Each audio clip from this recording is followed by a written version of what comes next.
Il est 8h17, le petit déjeuner politique ce matin, c'est Manuel Bompard, député européen La France Insoumise et directeur de campagne de Jean-Luc Mélenchon. Bonjour Manuel Bompard. Bonjour. La campagne de Mélenchon, une union de la gauche est-elle encore possible? C'était la question d'un auditeur tout à l'heure, Alexandre. La polémique du drapeau européen, autant de questions que nous allons voir bien sûr et aborder. Avec pour commencer quand même le Covid. En cette journée de rentrée, Jean Castex, le Premier ministre, annonce la réunion d'une dizaine de ministres pour faire le point sur la situation autour du variant Omicron. Qu'est-ce que vous attendez, vous, de la part du Premier ministre ?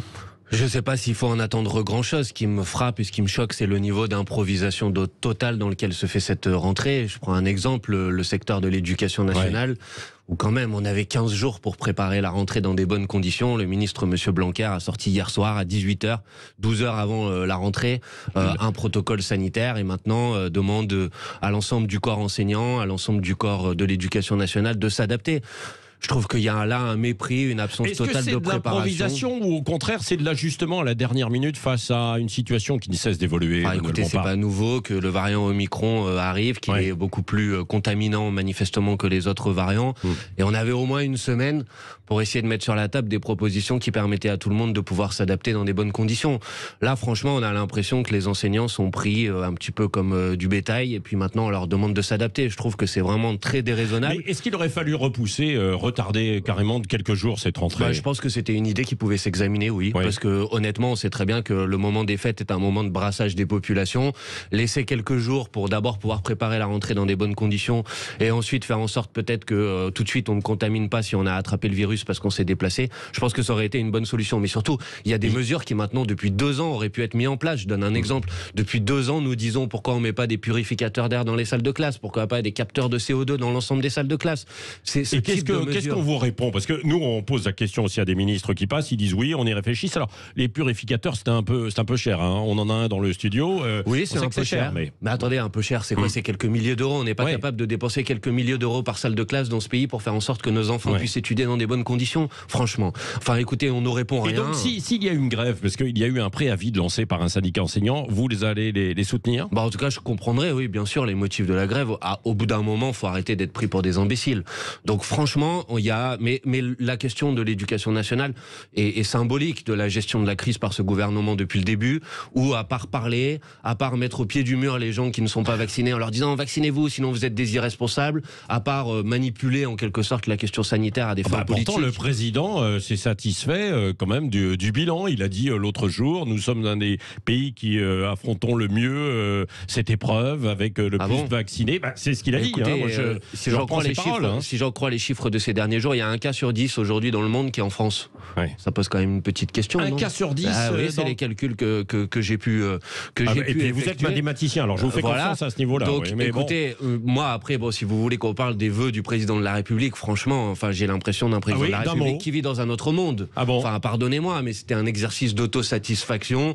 Tout va bien, c'est super. Pas un mot sur les difficultés sociales, pas un mot sur l'explosion des prix de l'énergie, du gaz, de l'essence. Tout va bien dans le meilleur des mondes. Merci Monsieur Macron, c'est parfait.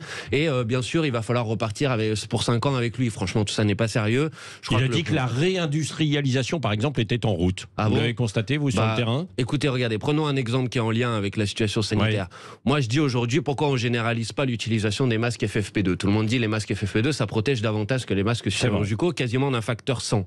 Il y a eu 90% de baisse de la production depuis 2020 des masques FFP2 en France. C'est ça la réindustrialisation de M. Macron? Franchement, tout ça n'est pas sérieux. Donc maintenant, j'espère que la campagne électorale, puisqu'on est en début d'année, il faut prendre des résolutions. Bien sûr. On va prendre une bonne résolution. Moi, je pense qu'il faut faire le maximum pour faire en sorte de chasser Emmanuel Macron du pouvoir. Les députés vont étudier à partir d'aujourd'hui le texte transformant le pass sanitaire en pass vaccinal. Est-ce que c'est un instrument utile ou inutile, selon vous? Le pass sanitaire, comme le pass vaccinal, à mon avis, ne sont pas la bonne solution. Sont des outils qui divisent la population, qui visent à essayer d'obtenir la vaccination par la contrainte, ce qui est contraire avec ce que dit l'Organisation mondiale de la santé, qui dit en matière de vaccination, il vaut mieux convaincre que contraindre. Et c'est un outil qui, encore une fois, on pense qu'avec un gros bâton, on va forcer les gens qui ne veulent pas être vaccinés à se faire vacciner. Non, si vous voulez convaincre de la vaccination, il faut le faire avec de la pédagogie. Aller vers, dit Jean Castex. Oui, sans doute, mais aller vers, pourquoi on ne le fait pas? Écoutez, regardez en Espagne. En Espagne, vous avez 100% des plus de 80 ans qui ont eu accès à la vaccination et qui sont vaccinés. En France, on n'a même pas dépassé les 90%. Alors qu'on sait que c'est les personnes personnes à risque. Ce qui serait intelligent, c'est pas de dire vous avez 4 mois pour vous faire vacciner en France, c'est de concentrer la vaccination vers les personnes qui sont les personnes à risque. Un petit peu comme on fait pour la grippe. On vaccine pas l'ensemble de la population, on vaccine les personnes qui sont à risque. Bon, et donc il faut faire plus de aller vers, parce que les gens qui sont pas vaccinés, certains c'est parce qu'ils ne le souhaitent pas, mais d'autres c'est parce qu'ils ne peuvent pas, qu'ils n'ont pas accès à l'offre de santé. Donc on pourrait faire davantage. Et enfin, je m'arrête là, si vous voulez convaincre de la vaccination, il y a quelque chose à faire aussi, c'est d'arrêter de faire en sorte que la vaccination soit une usine Afrique pour des grands labos pharmaceutiques. Aujourd'hui, Pfizer, Moderna, c'est $1000 par minute de bénéfices. Franchement, vous trouvez ça raisonnable? Non, c'est pas sérieux. Donc il faut lever les brevets sur les vaccins pour faire en sorte qu'on arrête de se faire de l'argent sur la vaccination et que l'ensemble de la planète puisse avoir accès à la vaccination. Oui, vous avez parlé des masques FFP2. Vous seriez favorable justement pour qu'ils soient beaucoup plus diffusés, mais ils sont un petit peu plus chers quand même. Ils sont un peu plus chers, c'est vrai, mais ils protègent bien davantage. Je sais qu'il y a des pays, je pense à l'Italie, à l'Autriche par exemple, qui commencent à généraliser le port du masque FFP2 par exemple dans les transports. Et puisqu'on parle des meetings électoraux, puisque c'est un sujet, vous savez, Monsieur Dupond-Moretti pense que nous sommes irresponsables parce que nous voulons pas. C'est ce qu'il a dit, puisque vous ne voulez pas respecter les jauges, quoi. C'est ça. Bon, en matière d'irresponsabilité, je suis pas sûr que Monsieur Dupond-Moretti et son gouvernement soient bien placés pour donner des leçons. Que le gouvernement qui a supprimé 18 000 lits d'hôpitaux depuis 2017 est pas très bien placé pour donner des leçons d'irresponsabilité. Mais en matière de meeting, par exemple, tout le monde comprendra qu'il est moins dangereux de faire un meeting à 3000 personnes avec des masques FFP2 qu'un meeting avec 1000 personnes avec des masques chirurgicaux. Donc vous allez distribuer des masques FFP2 au meeting, alors bien sûr. Les jauges dont parle M. Dupond-Moretti ne sont pas obligatoires pour les meetings politiques. C'est la Constitution qui le dit, c'est pas nous. Mais nous prenons les choses avec sérieux et nous allons distribuer effectivement des masques FFP2 dans nos meetings. Et donc vous allez tenir vos meetings de campagne, quoi. Bien sûr, quoi qu'il en soit. Tout le monde il y a le quoi qu'il en coûte, il y a le quoi qu'il en soit. Là. Mais c'est pas quoi qu'il en soit, c'est que la démocratie, elle est pas négociable. On peut pas confiner la démocratie. L'élection présidentielle, c'est l'élection la plus importante de la Ve République. On peut pas faire comme si finalement elle n'existait pas. On n'a plus le droit de faire meeting. Non, c'est pas raisonnable. Il faut qu'on puisse continuer à mener cette campagne dans des bonnes conditions. Oui, alors à propos de cette campagne justement des présidentielles, à gauche, est-ce qu'il va y avoir finalement une union de la gauche? C'est un peu tard ou c'est encore possible? Est-ce que vous allez répondre à l'appel d'Anne Hidalgo? Et puis, on va voir aussi Christiane Taubira, quelles sont ses intentions. Écoutez, c'est pas un appel d'Anne Hidalgo. Anne Hidalgo se ménage une porte de sortie parce qu'elle est en très grande difficulté dans cette campagne électorale et plutôt que d'abandonner et de renoncer, elle fait semblant d'être favorable au rassemblement de l'ensemble des candidatures, alors qu'elle disait le matin même où elle fait cette proposition sur un autre plateau de télévision que l'union aujourd'hui des différentes candidature n'était pas possible parce qu'il y avait trop de divergences programmatiques. Oui, il y a des divergences programmatiques. Aujourd'hui, je pense que le sujet n'est pas le rassemblement ou l'union, le sujet c'est la dynamique. Est-ce qu'une candidature à gauche est capable d'amplifier une dynamique de campagne pour rassembler, regrouper autour d'elle? Je crois qu'autour de Jean-Luc Mélenchon, c'est ce que nous sommes en train de faire.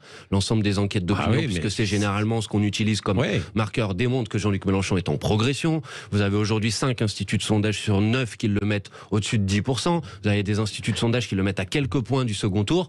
Moi, mon sujet aujourd'hui, c'est pas donc il n'est pas question de répondre à cet appel. Mais non, mais le sujet, c'est pas de dernière se regarder. minute, non. Le sujet, c'est pas de se regarder le nombril. Non, mais le sujet, c'est de faire campagne. Si la gauche veut être au second tour, c'était une possibilité quand même. Je ne le crois pas. Je pense que pour que la gauche soit au second tour, il faut qu'elle soit en capacité de déclencher une mobilisation, une dynamique populaire. Et c'est ce que nous allons faire avec Jean-Luc Mélenchon. Et pour ça, il ne faut pas se regarder le nombril. Il faut s'adresser au pays. Il faut mettre sur la table un programme. Écoutez, on est à 100 jours du premier tour de l'élection présidentielle. Il n'y a qu'une formation politique qui a un programme, c'est nous. Il est en librairie. Vous pouvez l'acheter. Ça s'appelle L'Avenir en commun. Ça coûte 3 €. Aucune autre formation politique a un programme. Ça vous pose pas un problème? On est à 100 jours de l'élection.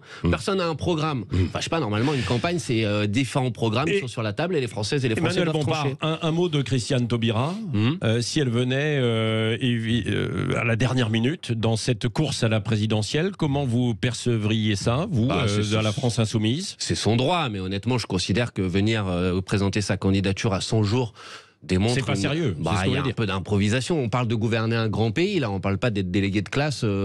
Enfin, franchement, il faut être un petit peu sérieux. Donc, on parle de gouverner la 5e ou 6e puissance économique du monde. On parle de faire en sorte de résoudre des problématiques sociales dans un pays dans lequel il y a 10 millions de pauvres, 8 millions de personnes qui ont besoin de l'aide alimentaire pour vivre. On parle d'amorcer enfin la transition face à l'urgence écologique, alors qu'on sait qu'on a quelques mois pour agir sur le sujet. C'est ça les questions qui sont posées. Donc après, libre à chacun, bien sûr, d'être candidat. Si Christiane Christiane Taubira va être candidate du centre-gauche et prendre des plumes à Emmanuel Macron, ça ne me dérange pas du tout. Je vais vous le dire, au contraire, ça peut être très bien si ça permet de faire baisser Emmanuel Macron. Ouais. Mais honnêtement, c'est pas notre sujet. Notre sujet aujourd'hui, c'est de mettre en mouvement les catégories populaires, celles et ceux qui souffrent. Elle est au centre-gauche. Elle n'est pas donc de la gauche radicale. C'est moi qui le dis. J'ai regardé les sondages qui sont de Christiane Taubira.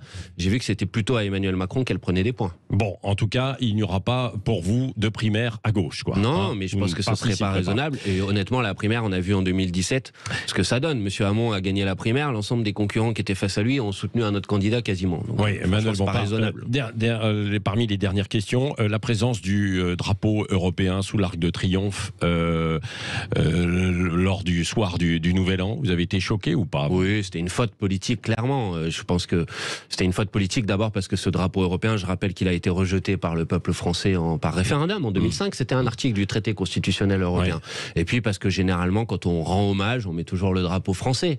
Au moins, on peut mettre le drapeau européen. Donc c'est une faute politique. Mais pourquoi vous ne l'avez pas dénoncé de la même manière, la même violence que Marine Le Pen? Mais nous l'avons dénoncé. Oui, c'est vrai. Dénoncé, bien sûr. Moi, entendu. Bah mais oui, bon. Mais parce que souvent on donne plus la parole à Madame Le Pen. Mais ça, mais bon, après, ceci étant dit, ce qui est important derrière cette question, c'est que la France commence la présidence française de l'Union européenne en ce début de semestre jusqu'au mois de juillet. Il aurait dû renoncer d'ailleurs Emmanuel Macron ou pas? Il aurait dû la reporter parce qu'on voit bien le problème, c'est que la présidence française de l'Union européenne, c'est important, ça donne à la France un poids pour peser au sein de l'Union européenne. Sauf qu'on voit bien que cette présidence, elle va être amputée du fait de la campagne électorale. Les Allemands, à l'époque, avaient interverti la présidence allemande parce qu'ils voulaient pas que la présidence arrive au moment d'une échéance électorale importante. Emmanuel Macron aurait mieux fait de reporter, mais il a préféré utiliser cette présidence pour un argument de communication électorale. Je pense que la France mérite mieux que d'être un levier pour la campagne présidentielle d'Emmanuel Macron. Merci Emmanuel Bompard, député européen de la France Insoumise et directeur de campagne de Jean-Luc Mélenchon. Oui, meilleurs vœux, et Jean-Luc Mélenchon que nous attendons aussi bientôt dans ce studio pour répondre aussi à nos questions et puis à celles des auditeurs, bien sûr. Bonne journée à vous. Merci.